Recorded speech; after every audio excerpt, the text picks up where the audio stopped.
Praise the lord. దేవుని అతి పరిశుద్ధ నామమునకు మహిమ కలుగును గాక. ప్రియులారా, వైజాగ్ లైఫ్ చర్చ్ నుండి మీకు శుభములు.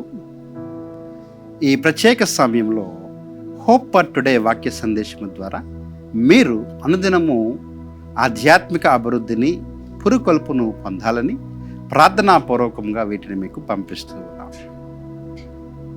ఈ హోప్ ఫర్ టుడే వాక్య సందేశంలోనికి మీకు స్వాగతం.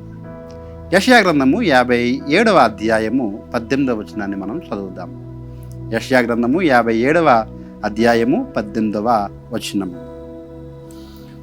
నేను వారి ప్రవర్తన చూచితిని, వారిని స్వస్థపరచుదును, వారిని నడిపింతును, వారిలో దుఃఖించే వారిని ఓదార్చుదును. ఈ వచనము దేవుడు తన ప్రవక్త ద్వారా యూదులతో, తన బిడ్డలతో మాట్లాడుతూ ఉన్నాడు. ఈ వచనాన్ని జాగ్రత్తగా మనం గమనించినట్లయితే ఒక హెచ్చరిక, 3 దీవెనలు అందులో ఉన్నట్లు మనము గమనించగలం. దేవుడు ఆయన మనలను ఆశీర్వదించాలి అనే ఆలోచనతో ఆయన మాటలన్నీ, వాగ్దానములన్నీ కూడా మనకు ఆశీర్వాదకరంగాను, మనకు ప్రోత్సాహకరంగా ఉంటాయి. అదే సమయంలో దేవుడు ఆ ఆజ్ఞలకు లేదా ఆ వాగ్దానాలకు సరిపడిన ఆజ్ఞలను లేదా హెచ్చరికలను కూడా ఆయన చూస్తాం. ఈ వచనంలో మొదటిగా మనం ఒక హెచ్చరిక చూస్తాం. ఏమిటి అంటే, దేవుడు మన ప్రవర్తనను గమనిస్తూ ఉన్నాడు అంటున్నాడు కదా ఆయన. నేను వారి ప్రవర్తనను చూచి తిని. అంతకుముందు వచనాలలో వారి యొక్క దుష్టత్వం గురించి రాయబడింది. అయితే ఆ దుష్టత్వం నుండి వారు మరలిన తర్వాత, వారు వారి ప్రవర్తన మార్చుకున్న తర్వాత, ఇదిగో వారికి ఆయన ఇస్తున్న వాగ్దానాలు 3 వాగ్దానాలు. మొట్టమొదటగా వారిని స్వస్థపరుస్తాను, రెండవది నడిపిస్తాను, అలాగే ఓదారుస్తాను. ఈ 3 వాగ్దానాలు నెరవేర్చబడాలి అంటే ఆ హెచ్చరిక ప్రాముఖ్యమైనది. ఏమిటి అంటే, ప్రవర్తన అనేది దేవునికి అనుకూలమైనదిగా ఉండాలి.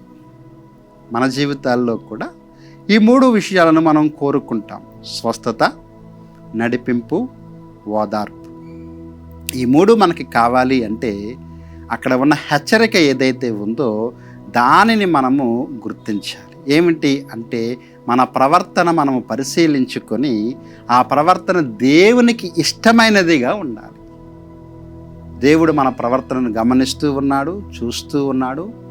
ఆయన తప్పక మన ప్రవర్తనను బట్టి మనకు ప్రతిఫలం ఇచ్చేవానిగా ఉన్నాడు. వారి ప్రవర్తన మార్చుకున్నారు. దేవుడిచ్చే ఈ 3 ఆశీర్వాదాలు, స్వస్థత, నడిపింపు, ఓదార్పును వారు పొందుకున్నారు. కాబట్టి మనము ఇట్టి ఆశీర్వాదకరమైన దీవెనలను మనం పొందాలి అంటే తప్పక ఆ హెచ్చరిక అనుసారము మన ప్రవర్తన మార్చుకొని ఆయనకి ఇష్టమైన వారిగా జీవించాలి. అట్టి కృప దేవుడు మనకిచ్చునుగాక. ఆమేన్. ప్రార్థన. ప్రేమగల ప్రభువా, ఈ మంచి వచనాన్ని బట్టి, ఆశీర్వాదాలను బట్టి మీకు వందనాలు. అవును, మా ప్రవర్తన గనక మార్చుకున్నట్లయితే మీరు మాకు స్వస్థతను, నడిపింపును, ఓదార్పును ఇస్తారని వాగ్దానం చేశారు. అటువంటి గొప్ప స్థితి మాకు ఇస్తున్నందుకు స్తోత్రాలు చెల్లిస్తూ, మా ప్రవర్తన మేము సరిచూసుకుని మిమ్మల్ని సంతోషపరిచేవారుగా, మిమ్మల్ని ఆనందపరిచేవారుగా మమ్మల్ని మేము మార్చుకున్నట్టుకు మీ కృపనిస్తారని నమ్మచ్చు. యేసు నామములో ఈ ప్రార్థన అడిగి వేడుకుంటున్నాము తండ్రి. ఆమేన్. దేవుడు మిమ్మల్ని దీవించును గాక. ఆమేన్.